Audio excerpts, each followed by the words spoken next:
If you love Baltimore sports, you'll love WNST.net. And what I really hate about the latter-day tours, no disrespect to the Eagles last night, they were amazing, you pay a lot of money, you go, you hear the songs, but it's the same thing every night.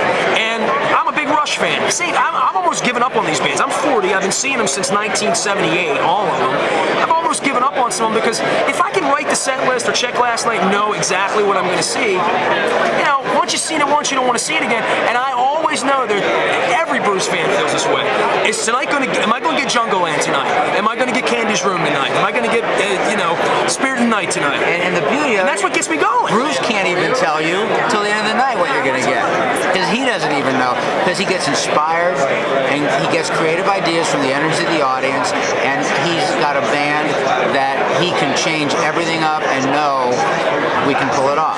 So he doesn't even have to worry about what the night's going to be until he gets out there, and that's amazing. Speaking of the Eagles, my buddy Joe Walsh, who just got married to a great girl, Marjorie Bach, who is Ringo's sister-in-law, Barbara Bach's younger sister. Oh, okay, all right. Went off and married Joe and Marjorie together recently in L.A. But the thing about the Eagles is they're so amazing what they present. The show, the harmonies, it's just nobody sings like that live. Nobody. But I agree with you. My buddy Joe Walsh, who brings the fire and can just step out, and he's the only guy that really is trying to mix it up and shake it up. And I know that, and this is personal. I mean, Don Henley, Glenn Frey, God bless them. They like to keep things like tight and identical, and Joe keeps wanting to mix it up and bring the fire. And as a band leader, I would prefer if they give him more rope and say, go Joe, mix it up. But that's a personal choice. That's what I love about Bruce, because we're all about improv and just taking the energy of the crowd and making each night completely unique. But that's what makes it fun and keeps it interesting for all of you, that it's not a Broadway production, it's a garage band performing some nights for 15 or 20,000, some nights for 120,000. And there's nothing against those shows. I go see the Cirque du Soleil shows in Vegas, the greatest shows on earth. Some people like going to Vegas and seeing the show that's the identical show, and that's okay. There's an audience for that.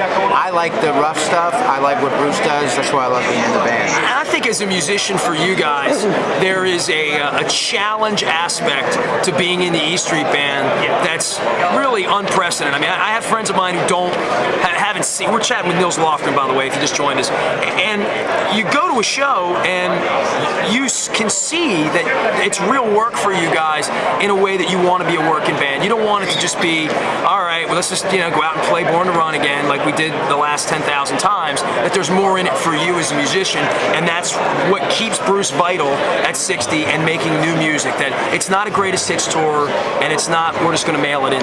What people don't realize, they often say, hey, don't you get tired of playing Badlands every night? It's the same guitar part. I say, no, it's not. If you isolate my guitar part, every night I'm playing different rhythms. My hits are completely different. It feels the same. It feels right. But that's the freedom I get from Bruce, and that's why I love the band, is because I know if I hear some different piano lick from Roy, I can react to it, and my love of the song and my gift for this kind of music, I can change my parts on the fly, and it's still going to feel right for Bruce. So it's not the same Badlands ever. For me, it just feels that way to the audience, and it's supposed to feel right. All right, back to Bruce 1 second, and we'll... If you love Baltimore sports, you'll love WNST.net.